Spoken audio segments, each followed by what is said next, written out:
Wave front दो शब्दों के मेल से बना है। वेव का फ्रंट, फ्रंट पे आना है। हट जाओ। हाँ बोलो क्या कहना, तो फ्रंट में आ गए नहीं क्या, साइड कर दिया सबको। हाँ हाँ बोलो भाई, इस तरीके से फ्रंट में आ गए। आज भाई मूड में फड़िया लेगा होगा, तो एंगल आई बराबर क्या हो गया, बस इतना ही चीज आपको ध्यान रखना है। ये आंसर आपको कंप्लीट पूरा का पूरा याद, एक बार लिख लेंगे, दो बार पढ़ लेंगे, तीसरा बार तो मुझबानी लिख देंगे। स्नेल स्लॉटर जो ही लिख देंगे तो बात आपका चक दे फट्टे हो गया। बोलते ना घोर के पीना, चटनी बना के चाट लेना, है ना आसान। कहे थे वीडियो पर बने रहिए, थोड़ा पढ़ना शुरू कीजिए, फिर देखिए आग लगा देंगे।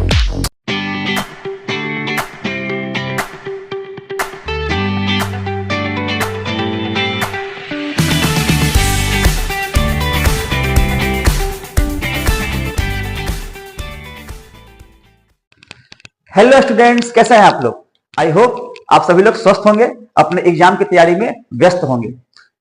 तो आइए, आपका स्वागत है मेरे अपने YouTube channel the Gurukul of physics पर। आज हम लोग डिस्कस करेंगे कि 12th में इंपॉर्टेंट लॉन्ग क्वेश्चंस जो थे उसके एक एक क्वेश्चंस के बारे में, और उस क्रम में आज हम लोग शुरू करेंगे अपना टॉपिक लाइट। लाइट का लॉन्ग क्वेश्चन हम लोग आज से डिस्कस करना शुरू करेंगे। मेरे लगातार वीडियोस में लाइट का लॉन्ग क्वेश्चंस बारी बारी से आपको मिलता रहेगा। यदि आप लोग इस वीडियो पर नए हैं तो सब्सक्राइब कर लीजिए, और मेरे पिछले वीडियो में जाकर के आप इस बात को देख सकते हैं कि 12th बोर्ड की तैयारी हम लोग किस प्रकार से करेंगे। जिन लोगों ने उस वीडियो को देखा है, उस वीडियो में उनको पता होगा हम लोग अपने रोड मैप में सबसे पहले लाइट के क्वेश्चंस को कवर करते हैं। क्यों? क्योंकि पिछले 2 सालों से लगातार लाइट से ही केवल 2 लॉन्ग क्वेश्चन पूछे जा रहे हैं। इस क्रम में हम लोग लाइट को ही सबसे पहले कवर करेंगे long question point of view से, और शॉर्ट क्वेश्चन ऑब्जेक्टिव ये तो आप लोग कर ही रहे होइएगा। पहले लाइट का ही करना होता है, इसलिए लाइट का शॉर्ट ऑब्जेक्टिव आपका चल रहा होगा तैयारी, और हम लोग आज से लॉन्ग क्वेश्चन की तैयारी शुरू करेंगे। पर वीडियो आप लोग देखते रहेंगे, हर एक वीडियो को वॉच करेंगे, सारा का सारा लॉन्ग क्वेश्चंस आपको उसमें समझ में इजीली आ जाएगा। समझा हुआ क्वेश्चन याद करना काफी आसान हो जाएगा आपके लिए।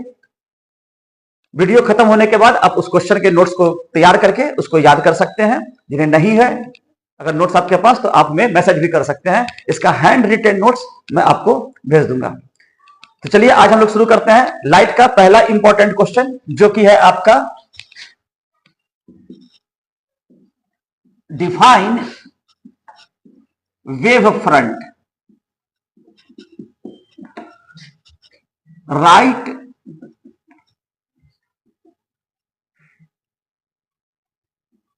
Huygens principle of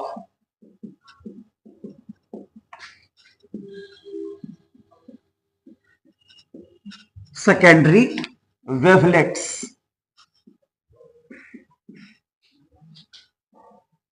Explain the laws of, या तो रिफ्लेक्शन या यहां भी कैपिटल कर देते हैं, रिफ्लेक्शन और refraction, with the help of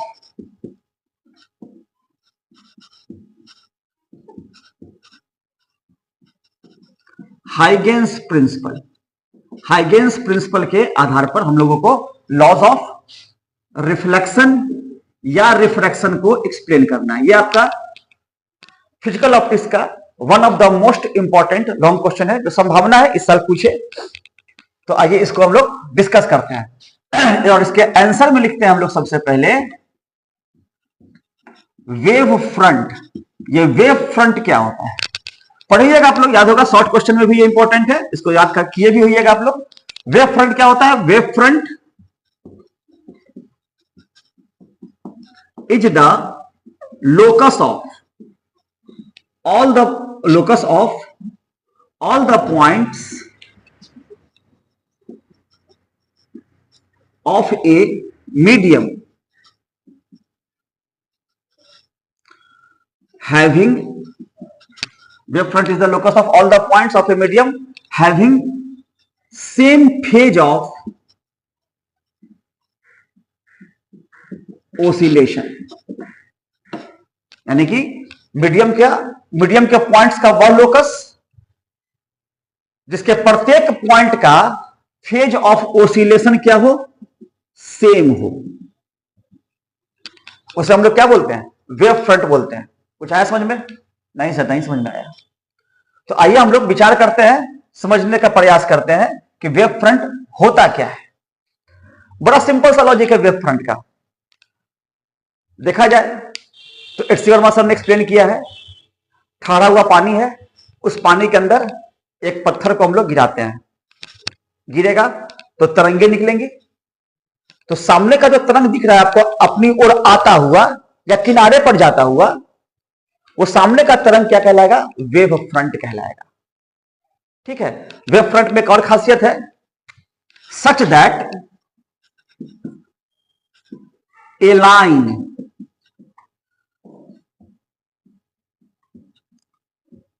perpendicular on it is called the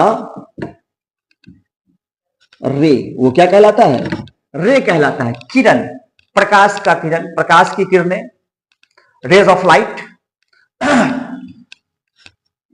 अब बारी बारी से हम लोग समझते हैं वेव फ्रंट क्या है। आप लोग जानते होइएगा फेज, फेज क्या होता है, ओसिलेशन क्या है भाई, ये सब नया नया वर्ड्स दिख रहा है, लोकस, ये सब क्या है। तो बारी बारी से हम लोग समझते हैं और पीछे से शुरू करते हैं कि ओसिलेशन क्या होता है। हाइगन ने अपने प्रश्न में बताया था कि लाइट का जो वेव है वो ट्रांसवर्स वेव है। ट्रांसवर्स वेव का मतलब क्या, ये मीडियम पार्टिकल में ट्रेवल करता है। मीडियम पार्टिकल जैसे अपना एयर मीडियम हो गया, उन्होंने अपना एक हाइपोथेटिकल कॉन्सेप्ट दिया था ईथर मीडियम का। ईथर मीडियम के थ्रू लाइट मीडियम में ट्रेवल करता है। ठीक बात है। जब मीडियम में लाइट ट्रेवल करेगा तो कैसे होगा, लाइट का एनर्जी एक पार्टिकल को दिया गया, अब वो वाइब्रेट करेगा, वो अपना एनर्जी अपने बगल वाले को देगा, वो वाइब्रेट करेगा, वो अपना एनर्जी अपने बगल वाले को देगा, एंड सो ऑन। इस प्रकार से एनर्जी एक पॉइंट से दूसरे पॉइंट तक ट्रेवल कर जाएगा। तो इस क्रम में क्या हुआ ना कि लाइट एनर्जी जब पड़ेगा इसके ऊपर तो अब ये वाइब्रेट करना शुरू कर देगा, ये अपने बगल वाले को टक्कर मारा, ये वाइब्रेट करना शुरू कर देगा, ये अपने बगल वाले को ये वाइब्रेट करना, तो इस तरीके से वाइब्रेट करता है। इस प्रक्रिया को हम लोग ओसिलेशन कहते हैं, जिसमें टू एंड फ्रो, आगे और पीछे मोशन होता है। अपवर्ड बैकवर्ड भी होता है, उसके लिए दिक्कत नहीं है। टू एंड फ्रो, आगे पीछे, फॉरवर्ड बैकवर्ड, इस तरीके से हम लोग मोशन को एनालाइज करते हैं, तो वो कहलाता है आपका ओसिलेशन। ठीक है। ओसिलेशन मतलब मीडियम पार्टिकल का वाइब्रेशन। ठीक है। अब इसमें फेज क्या हुआ, phase gives the complete information about the motion of vibrating particle in terms of displacement, velocity, acceleration, etc.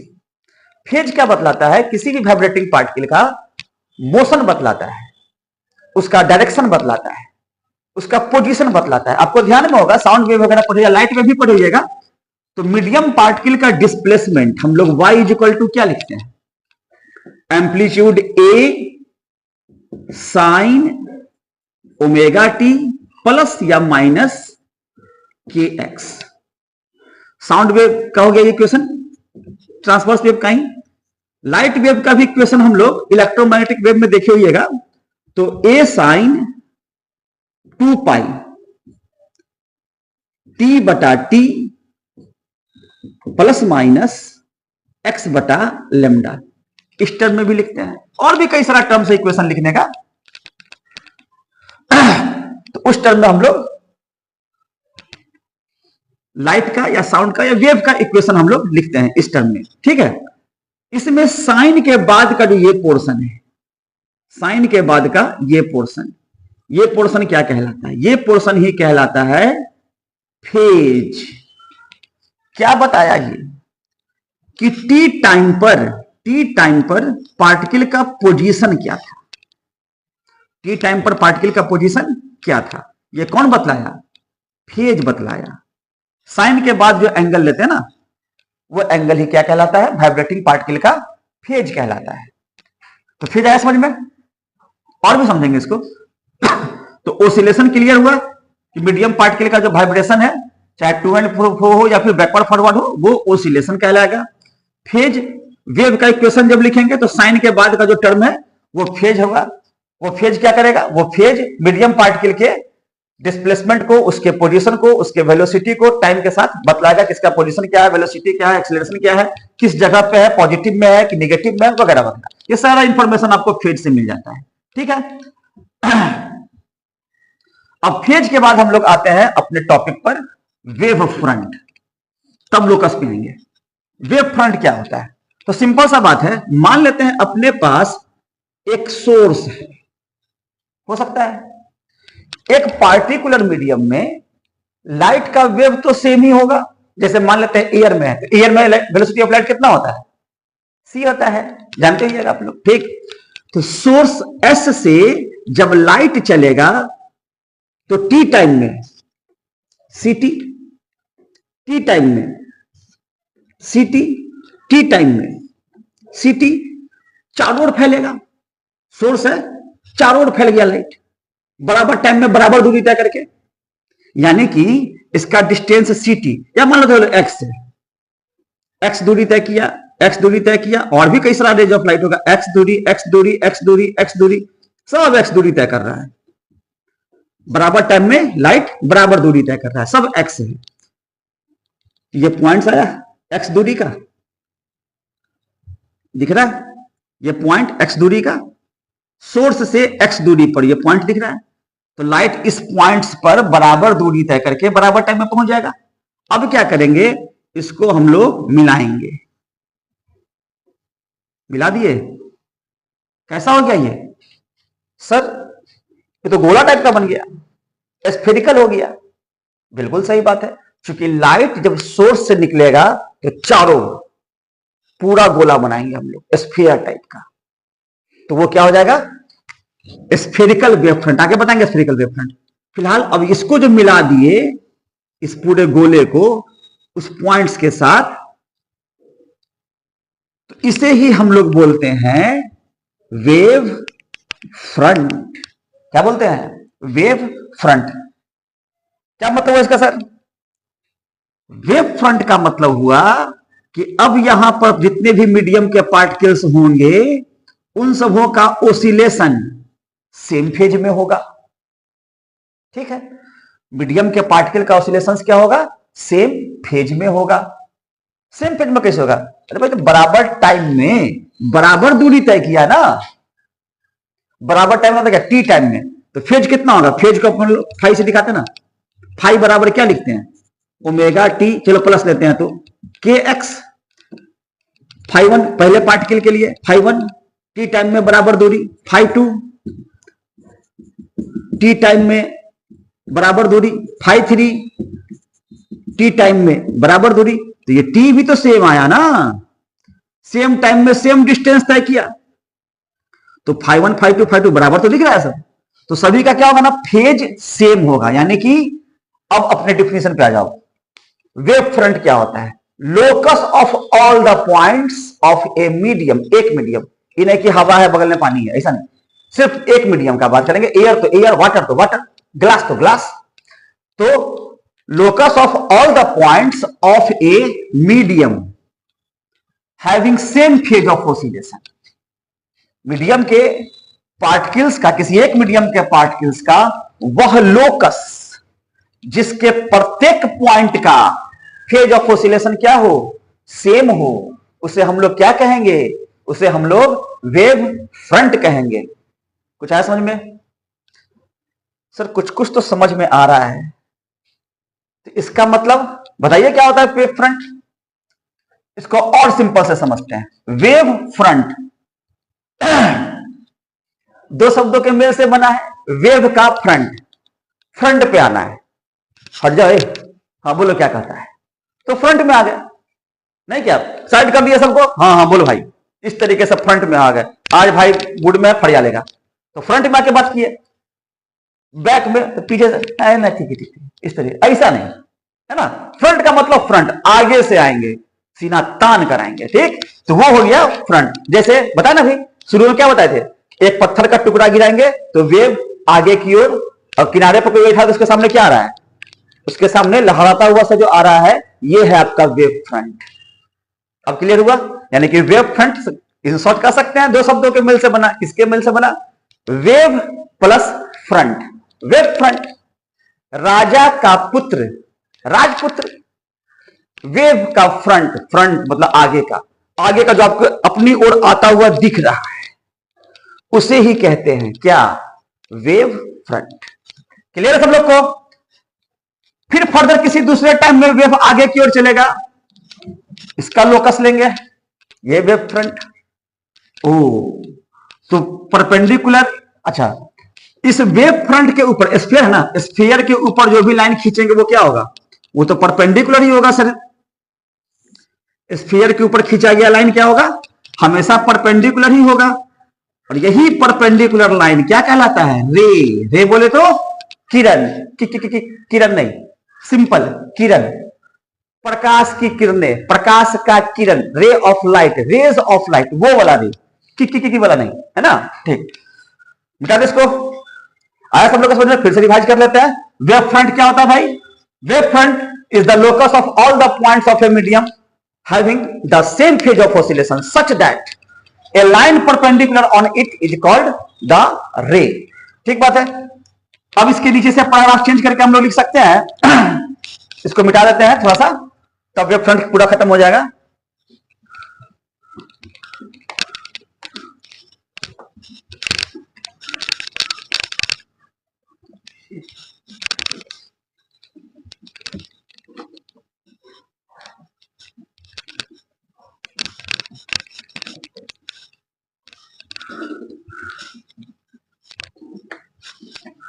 चलिए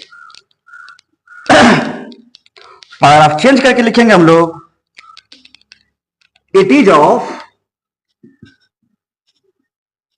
थ्री टाइप्स, या इसको इस तरीके से कहेंगे, on the basis of source it is of three types. ये कितने प्रकार का? तीन प्रकार का। आंसर में तो केवल नाम लिख देना बस हो जाएगा। क्या क्या? पहला स्फेरिकल वेव फ्रंट, दूसरा सिलिंड्रिकल वेव फ्रंट, और तीसरा plane wave front. Spherical wave front, cylindrical wave front, plane wave front. Spherical wave front, spherical wave front क्या होता है? When the light emits from a point source, point source से जब निकलता हूं, जैसा इस पिक्चर में समझाया था ना पिछला वाला, पॉइंट सोर्स बोले तो ये आपका सोर्स, यहां से लाइट निकला चारों तरफ, तो इसके ऊपर जो ये खींचेंगे हम लोग, ये क्या होगा? स्फेरिकल वेव फ्रंट होगा। क्यों? बराबर दूरी में, बराबर समय में बराबर दूरी को तय करने का है ना। इसके आगे फर्दर भी क्या होगा सर? ये स्फेरिकल वेव फ्रंट होगा। और ये जो लाइन खींचना है ना, इसी को हम लोग बोलते हैं रे। तो जब हम लोगों का सोर्स पॉइंट सोर्स हो, तो पॉइंट सोर्स से निकलने वाला रे ऑफ लाइट क्या बनाता है? स्फेरिकल वेव फ्रंट बनाता है। ठीक है। इसी प्रकार से सिलिंड्रिकल वेव फ्रंट, जब लाइट किसी स्लिट से या लाइन सोर्स से निकलता हो, लाइन सोर्स मतलब देखिए ये लाइन हो गया, अब लाइट यहां से निकलेगा, किधर निकलेगा? चारों, इधर निकलेगा, इधर निकलेगा, इधर निकलेगा, इधर भी निकलेगा, इधर निकलेगा, इधर भी निकलेगा, इधर भी निकलेगा, इधर भी निकलेगा। तो अब क्या करेंगे? इसका जो वेव फ्रंट खींचेंगे, इसका जो वेव फ्रंट खींचेंगे क्या होगा? कैसा होगा? कैसा दिख रहा है सर? सिलिंड्रिकल। कैसा दिख रहा है? Cylindrical wave front. ये सिलिंड्रिकल वेव फ्रंट हो जाएगा। इसके अलावा स्लिट से निकलेगा। तो सिमेट्रिकल डिस्टेंस पर आपको सिलिंड्रिकल वेव फ्रंट बनता हुआ सा दिखेगा, इस तरीके का। तो ये 3 प्रकार का होता है, spherical wave front, cylindrical wave front, plane wave front. ठीक बात है। इसके बाद आपका आता है plane wave front. Plane wave front क्या? जब लाइट सोर्स इन्फिनिटी पे हो, अनंत से आने वाली प्रकाश की किरणें, ये दिख रहा है सर? अनंत से आने वाली प्रकाश की किरणें, इसके ऊपर जो वेव फ्रंट हम लोग खींचेंगे वो कैसा होगा? वो आपका प्लेन वेव फ्रंट होगा।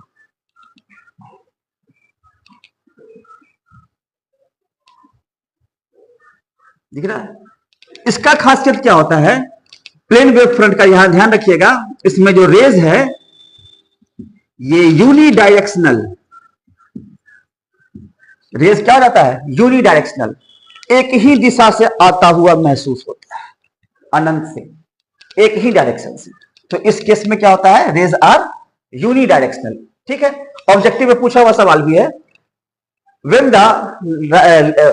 the rays are unidirectional, then the wave front is spherical, cylindrical, plane, all of these। all of these नहीं, कौन सा लगाएंगे? प्लेन वेव फ्रंट में लगाएंगे। ठीक है। जेन्युइनली क्या होता है? प्रैक्टिकली जेन्युइनली पॉइंट सोर्स से लाइट आगे बढ़ा, तो जब पॉइंट सोर्स से लाइट आगे बढ़ेगा कुछ इस प्रकार से, पॉइंट सोर्स है,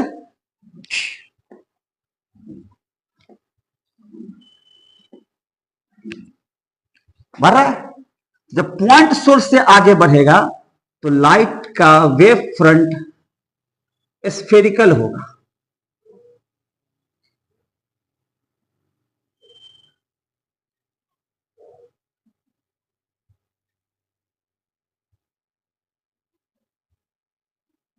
कुछ इस ढंग का।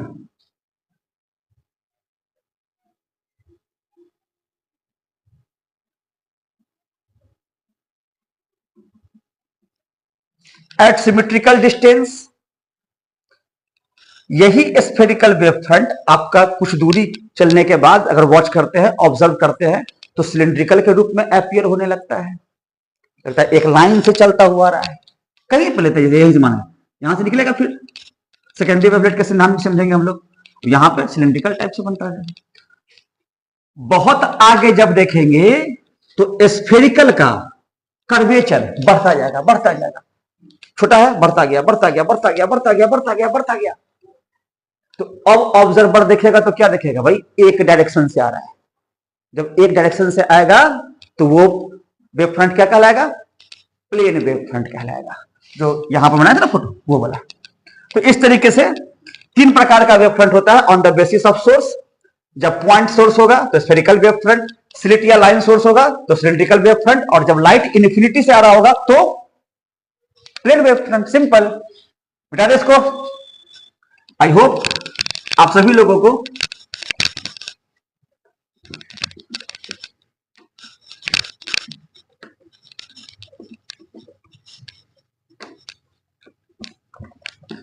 आज ठंड ज्यादा है, ठंड ज्यादा है, ठीक से मिट नहीं रहा है। खैर हो जाएगा। चलिए, आई होप आप सभी लोगों को वेव फ्रंट तो समझ में आ गया सर। ठीक है, वेव फ्रंट समझ में आ गया, अच्छी बात है। अब आते हैं हम लोग Huygens principle of secondary wavelet. हाइगेन principle of secondary wavelet, Huygens principle of secondary wavelet. ठीक है। हाइगेन का क्या कहना था? हाइगेन का तो कहना था कि भाई ईथर मीडियम है, ईथर मीडियम से लाइट ट्रेवल कर रहा है, अच्छी बात है। तो बाद में मैक्सवेल ने आकर के सिद्धांत को पलटा कि भाई इलेक्ट्रोमैग्नेटिक वेव है, ये मीडियम में भी चल सकता है और वैक्यूम में भी चल सकता है। लेकिन उसके पहले तो हाइगेन के अकॉर्डिंग ईथर मीडियम ही था। ठीक बात है। उस ईथर मीडियम में लाइट ट्रेवल करेगा, वेव फ्रंट बनाएगा, ये समझ में आ गया। ठीक है। अब लाइट फर्दर आगे कैसे बढ़ेगा? वेव फ्रंट के बाद आगे अगला किधर चलेगा? वो किस प्रकार से आगे लाइट ट्रेवल करता है किसी भी होमोजीनियस मीडियम में, इसके लिए हाइगन ने अपना 2 एजम्पशंस दिया। ठीक है, हाइगन made 2 following assumptions for the further propagation of light in a homogeneous medium. किसी समांगी माध्यम में, किसी होमोजीनियस मीडियम में लाइट के फर्दर प्रोपागेशन के लिए हाइगन ने अपना 2 सिद्धांत दिया। उन्हीं सिद्धांतों को क्या बोलते हैं? हाइगेन्स प्रिंसिपल ऑफ सेकेंडरी वेवलेट। तो पैराग्राफ चेंज करके लिख सकते हैं,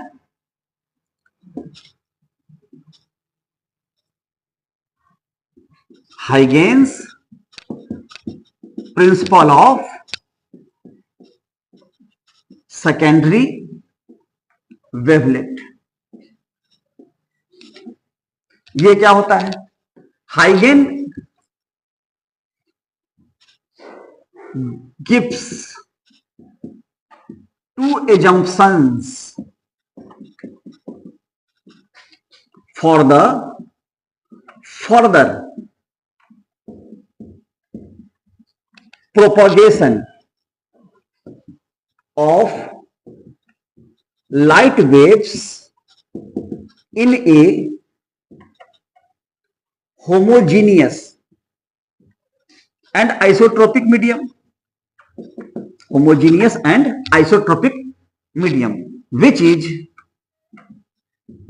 known as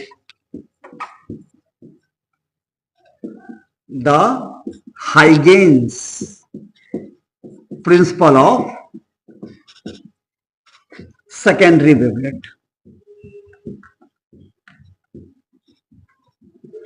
हाइगन ने क्या किया कि लाइट किसी होमोजीनियस मीडियम में फर्दर प्रोपगेट करेगा। कैसे करेगा? इसके लिए उन्होंने अपना 2 एजम्पशंस दिया। सिंपल सा बात है, समझ में आया? किसी होमोजीनियस मीडियम में, समांगी माध्यम में लाइट के फर्दर प्रोपगेशन के लिए हाइगन ने 2 एजम्पशंस दिया। कौन कौन सा दिया? तो 1 नंबर में दिया, each point of A wave front acts as a new source of light. Act as a new source of light called the secondary wavelet. उसको हम लोग क्या बोलते हैं? सेकेंडरी। मतलब क्या? एक वेव फ्रंट जो हम लोग खींचते हैं, जैसे था ना ये स्फेरिकल, इसके ऊपर जो ये वेव फ्रंट हम लोग खींचेंगे, इसका प्रत्येक पॉइंट क्या करेगा?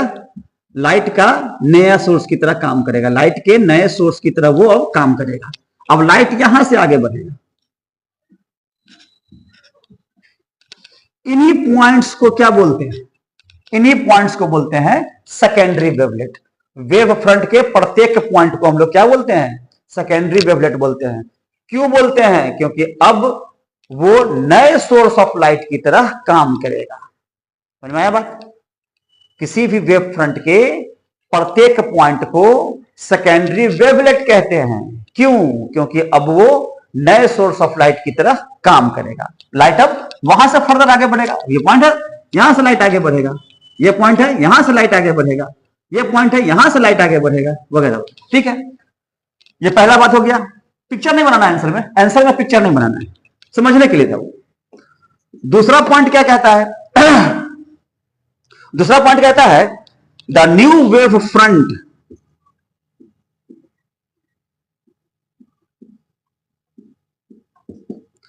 at any later time is obtained by a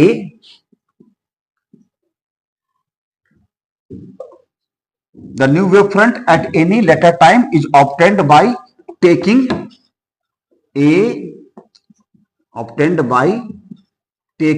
a forward envelope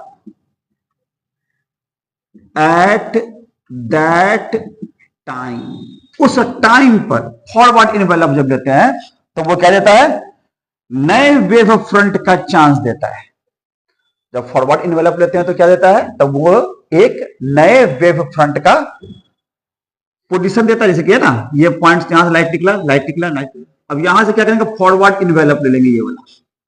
ठीक, अब लाइट का ये सोर्स हो जाएगा, जहां जहां ये टच करेगा ना वहां वहां अब ये सोर्स हो जाएगा। फिर लाइट यहां से आगे निकला, लाइट आगे निकला, लाइट आगे निकला, लाइट आगे निकला, फिर फॉरवर्ड इन्वेलप ले लेंगे। जहां जहां ये इन्वेलप टच करेगा उस टाइम पर, जहां जहां ये इन्वेलप टच करेगा, अब लाइट वहां से आगे निकलेगा, अब लाइट वहां से आगे निकलेगा, अब लाइट वहां से आगे निकलेगा, लाइट वहां से आगे निकलेगा, फिर फॉरवर्ड इन्वेलप ले लेंगे। देख रहा है कहां था लाइट, कहां से कहां ट्रेवल कर रहा है। यही दो कॉन्सेप्ट चलता है, हाइगेन्स प्रिंसिपल ऑफ सेकेंडरी वेवलेट। इसका डिटेल स्टडी भी है, पॉइंट सोर्स लेकर के गोला बना करके हम लोग बनाते हैं, प्रूफ भी करते हैं। हालांकि आंसर का वो हिस्सा नहीं होगा, इसलिए इसको इग्नोर करना है ना। जब फिजिकल ऑप्टिक्स में हाइगेन्स प्रिंसिपल डील करेंगे तो वहां पूरा डिटेल्स थ्योरी समझाते हुए कि भाई किस तरीके से आगे बढ़ेगा। इन्वेलप जहां जहां टच करेगा केवल वही पॉइंट इफेक्टिव है, बाद बाकी का जो लाइंस दिख रहा है ना वो सब एक दूसरे के इफेक्ट को कैंसिल आउट कर देता है। इसके अलावा बैकवर्ड इन्वेलप भी होता है, बैकवर्ड इन्वेलप को हम लोग कंसीडर नहीं करते। क्यों? क्योंकि पीछे से आने वाले लाइट के साथ वो सुपर इंपोज हो जाता है due to interference and superposition of incoming and backward light, their effects cancel out each other. तो हम लोग पीछे वाला इन्वेलप नहीं लेते, सिर्फ आगे वाला इन्वेलप लेते हैं, और केवल वही पॉइंट जो इन्वेलप को टच करेगा केवल वही इफेक्टिव होगा, इसके अलावा कोई इफेक्टिव नहीं होगा। ठीक है, आप लोग थ्योरी पढ़िएगा तो इसका और भी बेहतर पिक्चर बनाकर सर आप लोग को डील किए होंगे, है ना। तो हाइगेन्स के प्रिंसिपल का जो सेकेंडरी वेवलेट का सिद्धांत है उसमें ये दो पॉइंट लिखना होता है, शॉर्ट क्वेश्चन के लिए भी इंपॉर्टेंट है, आप इसको कैरी कर सकते हैं। ठीक है, बिठा दे इसको, नोट कर लीजिए।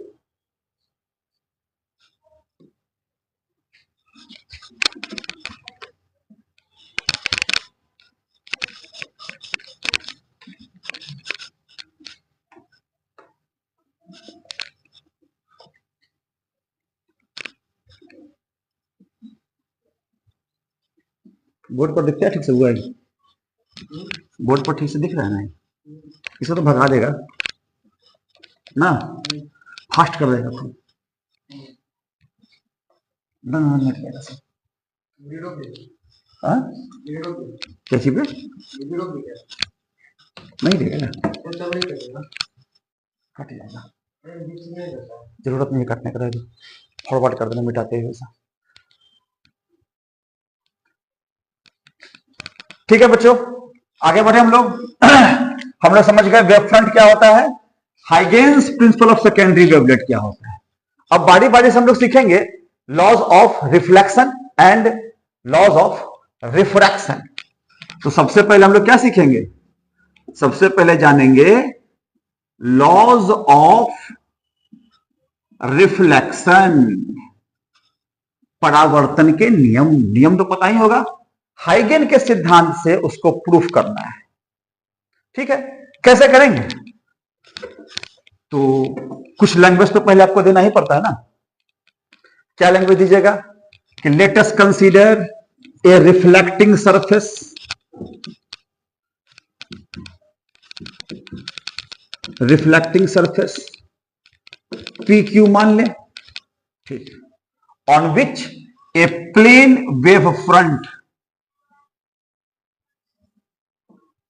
on which a plane wave front A and B is incident on it at an angle of incidence I इधर से भी ले सकते हैं I। ठीक है, अब क्या हुआ कि जितने देर में लाइट B से सी तक पहुंचा, ठीक उतने ही देर में लाइट ए से आगे बढ़कर मान लेते हैं कि ए डैश तक पहुंचा। ठीक, अब क्या करेंगे, अब तो वेल नोन सा बात है कि ए पॉइंट अब क्या होगा, सेकेंडरी वेवलेट की तरह ट्रीट करेगा, यानी कि पॉइंट ए अब ड्यू सोर्स ऑफ लाइट बन जाएगा। ठीक है। जब point a new source of light बन जाएगा तब ए को सेंटर और ए डैश को रेडियस मानकर एक हम लोग गोला खींचेंगे।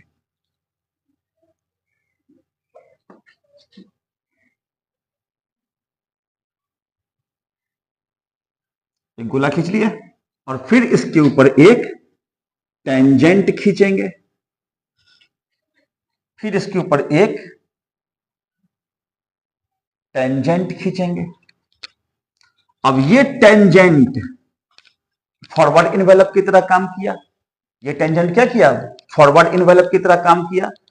इसको मान लेते हैं कि अब ये रिफ्लेक्टिंग वेव फ्रंट है, तो अपने मर्जी से इसको आप आगे बढ़ा सकते हैं। ये क्या हो गया आपका रिफ्लेक्टिंग वेव फ्रंट। और मान लेते हैं कि प्लेन पी क्यू के साथ ये आर एंगल बनाता है,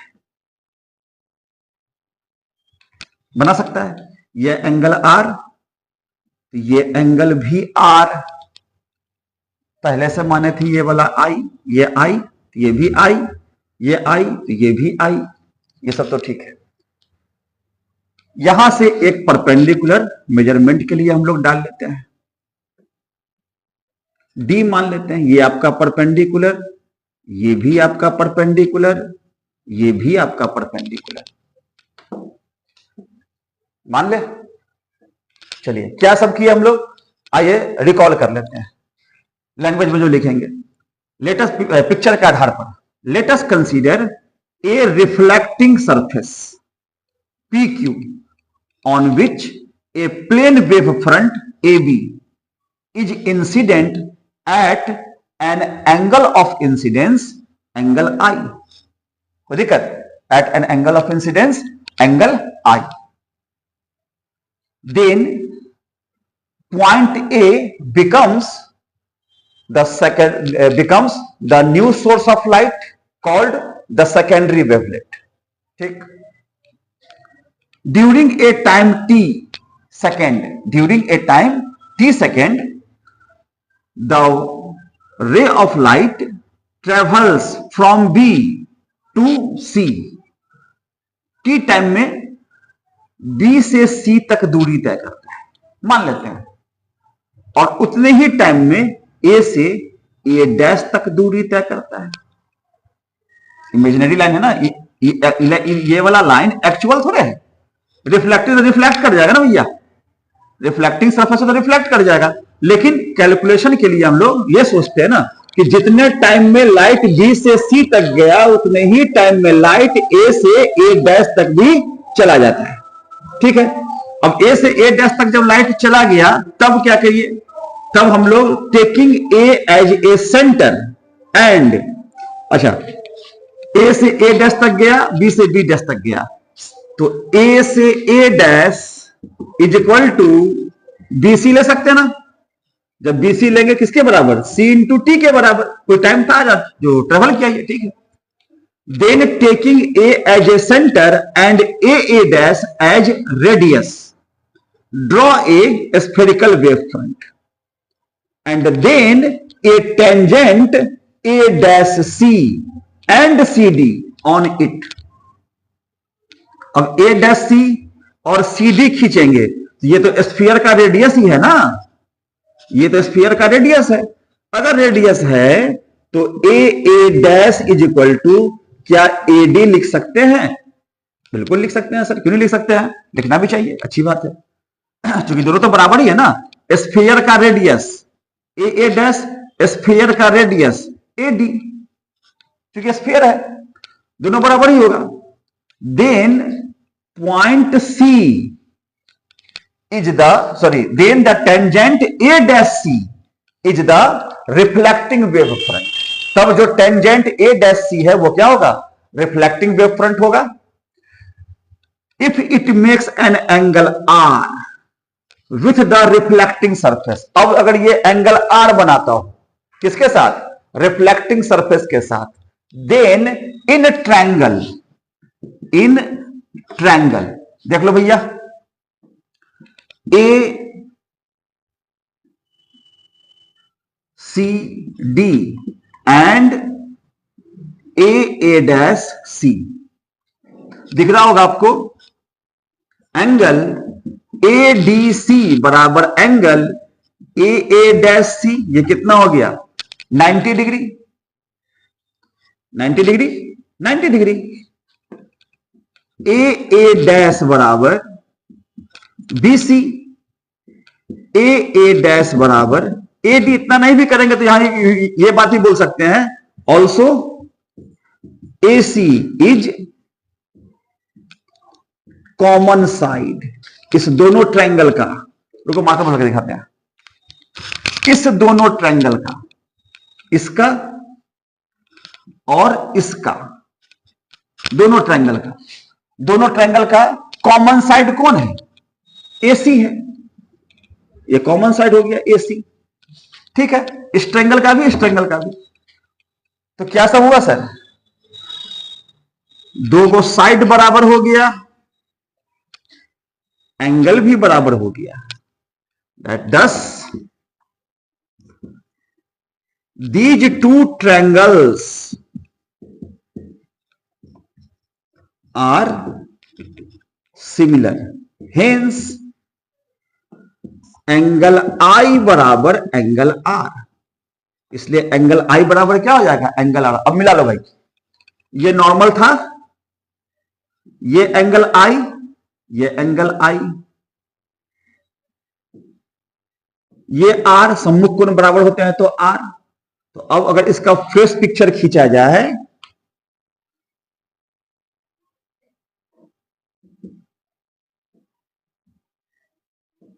ये R था तो ये भी R होगा, ये I था, ये I था तो ये भी R होगा, तो I बराबर क्या आ गया, R आ गया ना, ये आपका। अब देखिए यहां से लॉ क्या हो जाएगा, द इंसिडेंट रे, अब यहां से लॉज में क्या लिखेंगे, 10 करके लॉज, पहला में the incident ray, reflected ray and the normal drawn at the point of incidence are lies in a same plane. आपतित किरण, परावर्तित किरण और आपतन बिंदु पर डाला गया अभिलंब, तीनों एक ही तल पर होते हैं। और दूसरा, the angle of incidence I, the angle of incidence angle R, both are equal, that is proof में है ना, angle I is equal to angle R। ठीक बात है, तो angle I is equal to angle R, कोई दिक्कत नहीं, समझ में आया सब लोग को। दोबारा देख लीजिएगा, सिंपल सा बात है, पिक्चर बनाइएगा, पिक्चर के अकॉर्डिंग उसका लैंग्वेज लिखिएगा कि let us consider PQ is a reflecting surface, जो आपको लैंग्वेज पता है बीच में, तो लैंग्वेज के अनुसार आप उसको याद कर लेते हैं। याद करने का इतना ही तो याद करना है, लॉज ऑफ रिफ्लेक्शन किसको नहीं पता भाई, बस ये बात ध्यान रखना है किसको कन्ग्रुएंट शो करना है। तो भाई दो गो ट्रायंगल बना ना, पहला ट्रायंगल दूसरा ट्रायंगल, इस दोनों ट्रायंगल को क्या करना है, कन्ग्रुएंट शो कर देना है। कन्ग्रुएंट शो कर देंगे तो तीनों को SAS से याद होगा आप लोग को, साइड एंगल साइड से सिमिलर बोलते हैं, oh sorry, congruent are, congruent, ये दोनों कन्ग्रुएंट हुआ किससे, साइड एंगल साइड से, सिमिलर नहीं होगा, कन्ग्रुएंट होगा, कन्ग्रुएंट होगा साइड एंगल साइड से, तो तीन को बराबर है तो और भी तीन को बराबर ही होगा, तीन को बराबर है तो तीन को और भी बराबर होगा, तो एंगल I बराबर क्या हो गया, बस इतना ही चीज आपको ध्यान रखना है। ये आंसर आपको कंप्लीट पूरा का पूरा याद, एक बार लिख लेंगे, दो बार पढ़ लेंगे, तीसरा बार तो मुझे लिख देंगे इसको, एकदम सिंपल बात है ये। ठीक है, मिटा दे इसको, फिर लॉ ऑफ रिफ्लेक्शन पे आते हैं हम लोग। चलिए मिटाने जाना है, देख लीजिए इसको।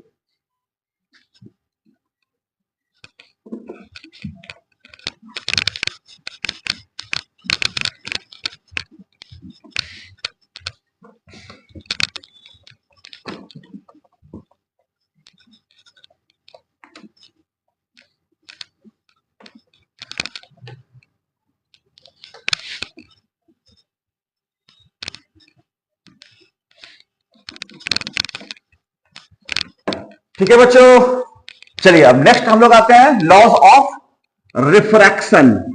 Laws of refraction, refraction, reflection नहीं, रिफ्रैक्शन। चलिए इसका भी पकड़ते हैं लैंग्वेज हम लोग। मान लेते हैं कि P और Q एक रिफ्रैक्टिंग सरफेस है जिसके ऊपर एक प्लेन वेव फ्रंट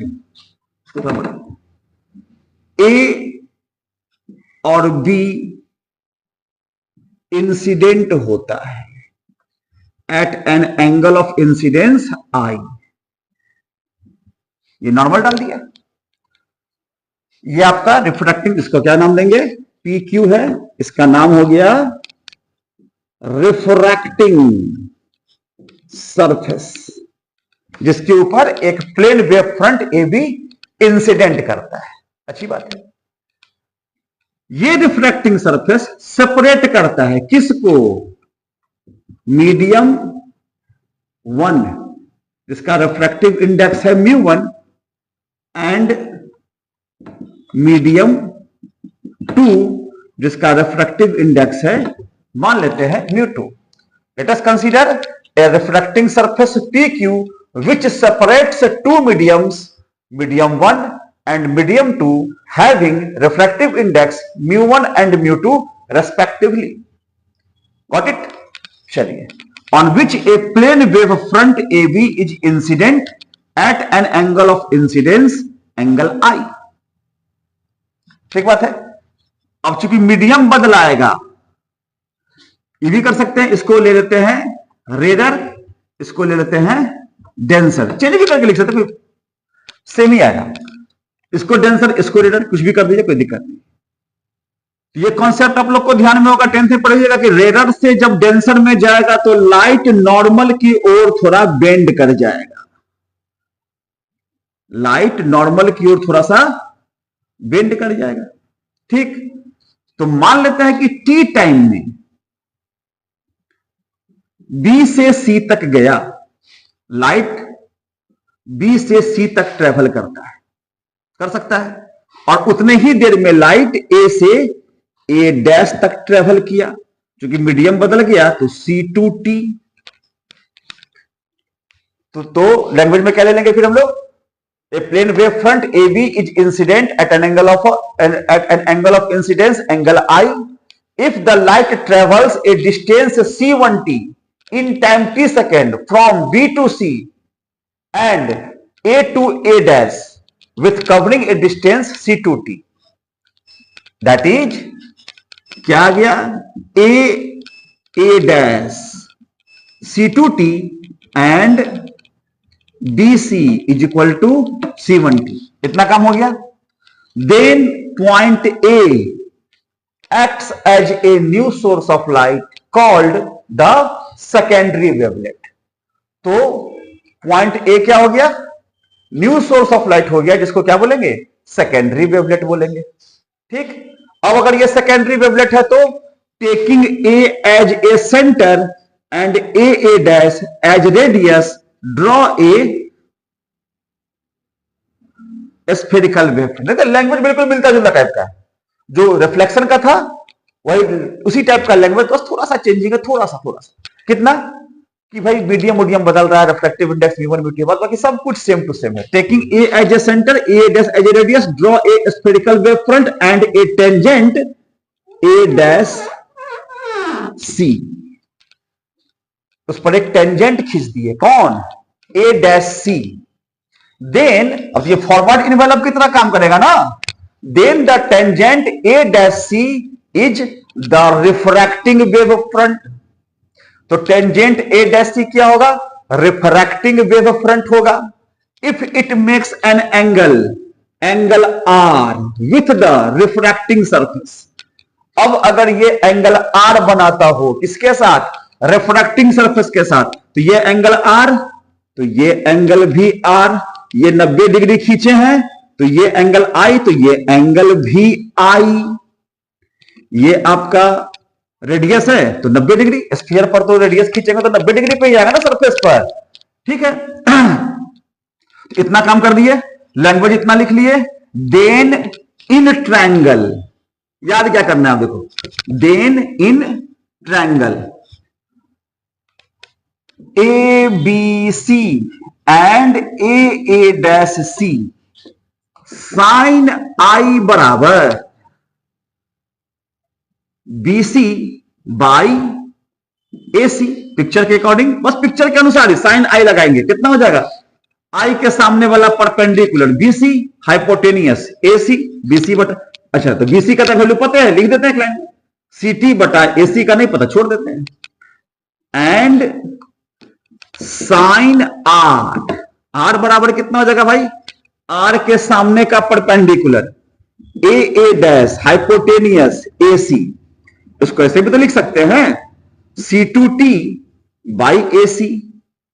यहां से टेकिंग रेशियो अनुपात ले लीजिए भैया, तो एसी से एसी कट गया, टी से टी भी कट गया, तो साइन आई बटा साइन आर कितना आ गया, C1 बटा C2। किसी भी मीडियम में, किसी गिवन मीडियम में वेलोसिटी ऑफ लाइट क्या होता है, कांस्टेंट होता है। दो कांस्टेंट का रेशियो C1 C2 का रेशियो क्या होगा, ए कांस्टेंट, कांस्टेंट होगा, यस सर होगा, ठीक, दो कांस्टेंट का रेशियो कांस्टेंट होगा, सिंपल बात है।